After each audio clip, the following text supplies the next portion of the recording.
है मसीह का प्यारा वचन, ये है वचन प्यारा। परमेश्वर के धन्य नाम की महिमा हो। प्रभात मनन के सत्र 2392 में आप सभी का बड़े प्रेम के साथ स्वागत करता हूं। आइए आज के मनन के लिए हम पढ़ते हैं पत्रस की पहली पत्री 3 अध्याय उसकी 7वीं पद। वैसे ही है पतियों, तुम भी बुद्धिमानी से पत्नियों के साथ जीवन निर्वाह करो और स्त्री को निर्बल पात्र जानकर उसका आदर करो, यह समझकर कि हम दोनों जीवन के वरदान के वारिस हैं, जिससे तुम्हारी प्रार्थनाएं रुक न जाए। हमारे बीते दिनों के प्रभात मननों में पत्नियों के साथ बुद्धिमानी के साथ जीवन निर्वाह करने की अनिवार्यताओं पर हम मनन कर रहे थे। पद के अंतिम भाग की ओर जब हम आते हैं, पत्रस वहां पत्नियों के साथ बुद्धिमानी के साथ जीवन निर्वाह करने से उत्पन्न फायदे के बारे में बताते हुए आप देख सकते हैं। निम्न भाग पर गंभीरता से मनन करने से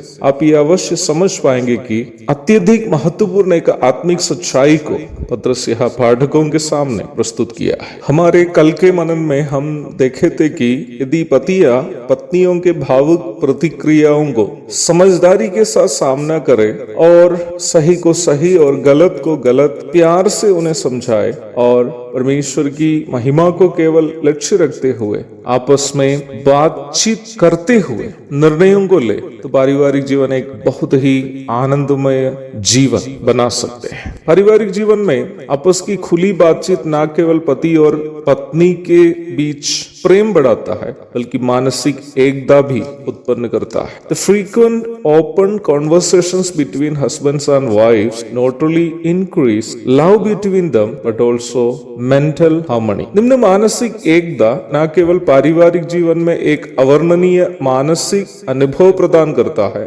बल्कि एक उत्तम आत्मिक अनुभव भी है। आपस की खुली बातचीत से उत्पन्न मानसिक एकता एक दूसरे के खुशी और गम को समझने और खुशी के समय साथ रहकर खुशी मनाने और दुख के समय उसे बांटकर अगले को तसल्ली प्रदान करने में मदद करता है। मैं ऐसे कई परिवारों को जानता हूं जहां पति खुश होते समय पत्नी नाराज रहती है और जब पत्नी खुश हो जाती है तो पति नाराज रहता है। ये आपस की मानसिक एकता के अभाव का परिणाम है। इस प्रकार के पारिवारिक जीवन संसार में रहते हुए नरक में जीने का भयानक अनुभव है। एक वरिष्ठ प्रभु के दास से सुनी हुई एक घटना मुझे याद आ रही है। जब निम्न प्रभु के दास एक सभा में वचन की सेवा करने के बाद एक घर में जहां उनको बुलाया था रात का भोजन करने के लिए, उस घर में उन्होंने गए तो पूरा समय उस घर के लगभग 70 वर्ष के पिताजी बरामदा पर ही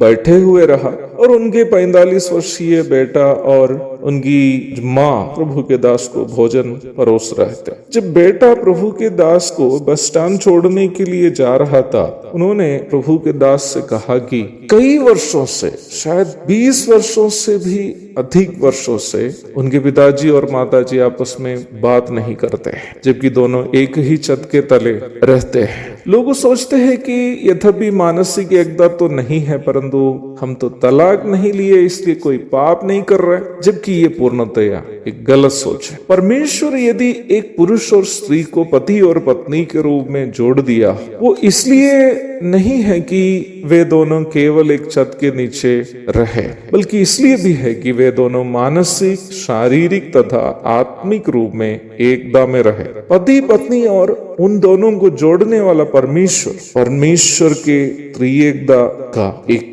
प्रतीक है। इसलिए ही निम्न एकता बनाए रखने की बड़ी फायदा भी है। मत्ती 18 की 19 और 20 में हम इस प्रकार पढ़ते हैं, यदि तुम में से 2 जन पृथ्वी पर किसी बात के लिए एक मन होकर उसे मांगे, तो वो मेरे पिता की ओर से जो स्वर्ग में है उनके लिए हो जाएगी। क्योंकि जहां 2 या 3 मेरे नाम पर इकट्ठा होते हैं, वहां मैं उनके बीच में होता हूँ। हम लोग अक्सर इन पदों में केवल 20वीं पद को पढ़कर संतुष्ट रह जाते, जबकि 19वीं पद के बिना 20वीं पद पूर्ण नहीं हो जाती है। निम्न भाग में प्रभु 2 या 3 के बीच में उनकी उपस्थिति से बढ़कर दो के बीच में बनाए रखने की एकता को ही महत्व दिया है। पारिवारिक जीवन में इस पद का महत्व बहुत अधिक है। यदि पति और पत्नी मानसिक, शारीरिक तथा आत्मिक एकता बनाए रखते हुए किसी विषय के लिए प्रार्थना करे जो वचनानुसार का विषय हो, निम्न प्रार्थना प्रभु